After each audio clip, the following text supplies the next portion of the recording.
Do you still think the Prime Minister should resign and go? I stated my view. I stand by that view. I welcome the fact that there is now general acceptance that things have not been good enough, that there have been far too many mistakes and things have to change. But I'm the one that's standing to be First Minister in 3 months' time. I'm the one that's putting myself before the people of Scotland in 3 months' time, and they deserve to know. Do you still think he should go? Well, I've stated my view and I stand by it. So you still think he should go? Well, I've stated my view. I stand by that view because I'm the one that's putting myself before the public in 3 months' time, and the people in Scotland deserve to know what my standards are, what I believe, what I'm willing to tolerate, and what I would do differently if I was elected as First Minister. And yet that's today what I'm making clear to them. And you look weaker. Well, there's a big election coming up in 3 months' time that's about my country, Scotland. And I think the people of Scotland can see quite clearly that they have someone that's willing to be open, honest, and to put Scotland first and foremost. And that's the big choice in the next 3 months. Doesn't he?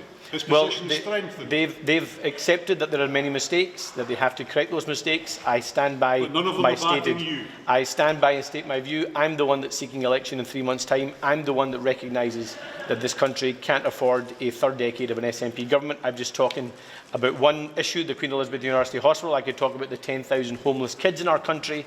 I could talk about NHS lists being far too long in this country. I can talk about the SNP's inability to speak the truth and the devastating impact that's having across the country, their willingness to use public money like it's their own to challenge the law in court.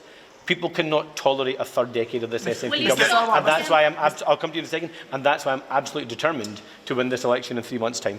On you go, Peter, sorry. No, Mr Sarwar, did you expect that you would get more support than you did? This was my decision and my decision alone. I was not part of any wider attempt or any wider organisation. I took the decision based upon what I am willing to tolerate, what I am willing to accept, recognising that my first loyalty and my first priority is to my country, Scotland, and I am the one that's putting myself forward to the country in 3 months' time. And the people of Scotland deserve to know what my standards are, what I'm willing to accept, if I'm willing to call out failure wherever I see it, and what I would do differently if I was elected First Minister. And that, for me, is more important than any given relationship or anything that might matter to the Westminster bubble. I can understand why Westminster politicians and Westminster journalists will want to view this about what this means for Westminster. I only care about what this means for Scotland, what it means for the people of Scotland, and what it means for the choice the people of Scotland have to make in 3 months' time. And the choice they have to make is between... Mr Sarwar, if you pick a fight with the weakest and most unpopular leader in politics and you still lose, what does it say about your ability to be First Minister?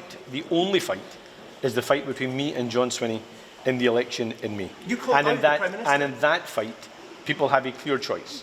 Someone who is his own man with independent thinking, or someone who's obsessed with independence and won't do the right thing for this country. That is the choice people in this country face. There are a lot of people who are saying that after you called him out, if you'd had more support, you would have looked strong. But ultimately that didn't happen, and you're left looking foolish. How do you respond to that? Look, I would simply say this, Peter, is I have got to be true to myself.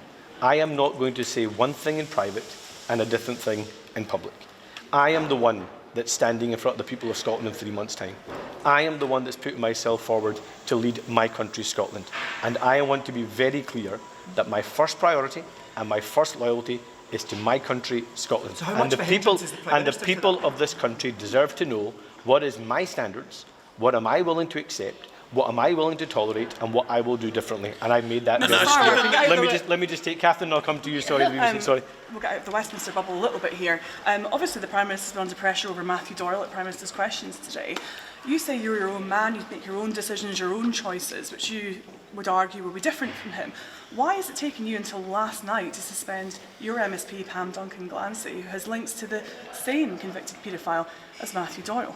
I didn't appoint Pam Duncan-Glancy, I sacked Pam Duncan-Glancy. When I became aware of the situation, I sacked her from the Shadow Cabinet. When I asked her questions that she was not able to give me appropriate answers to, I removed her as a candidate going into this election. You only removed the whip from her last night. And now that we have an investigation when new information has come to light. In light of that investigation, the whip has been withdrawn.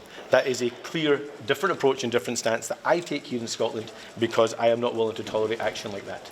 Will you be welcoming the Prime Minister to come up during the election campaign, or are you reckoning that he won't still be here? Well, as you know, I said on the 5th of January that the best thing that the Prime Minister and Cabinet colleagues can do is to be behind their doors at their desk delivering for Scotland. Of course, if ministers want to come and demonstrate what a UK Labour government is doing to deliver for the people of Scotland, that is welcome. But if they want to come up and talk about what they're delivering for Scotland, that is absolutely welcome. I want them to defend and protect Scotland's interests. Will the PM be at the conference? Will he be at the conference? Let me just finish the point. In terms of the campaign itself, I am leading this campaign. I'm the person that's standing to be First Minister. I'm the one that believes I can and must win this election for Scotland. And therefore, I'm going to lead from the front and try and persuade my fellow Scots that we need a different approach here in Scotland. But you will stand beside the Prime Minister on the campaign trail if he comes? On the campaign trail, it's my campaign. I'm leading the campaign. I'm standing to be First Minister. Is that a no? Sorry. You won't stand by the Prime Minister? I have already said, Catherine, that the Prime Minister and other ministers, of course, if they want to come to Scotland and demonstrate that they're delivering for Scotland by being a UK Labour government, that is welcome. But this campaign, if he is here delivering for Scotland, of course. But in terms of the campaign, I am leading this campaign. I'm the candidate for First Minister. Keir Starmer's name's not on the ballot paper. My name is on the ballot paper. I'm the person that Scotland will have to choose between me and John Swinney. And if they want to end the carnage and chaos of the SNP, if they want to stop the 10,000 children that live in homelessness right now under the SNP's watch, if they want to cut waiting lists and make our NHS fit for the future, if they want to see a respect of the law as well as of their money, then we have to remove the SNP, and I am the only one standing to do that. Isn't it perverse that Keir Starmer, the Labour Prime Minister, remaining in post is going to damage your campaign? It is a matter for the UK Cabinet and the UK Labour Party who the Prime Minister is and who the leader of the UK Labour Party is. My responsibility is to my country, Scotland, and to my Scottish Labour Party.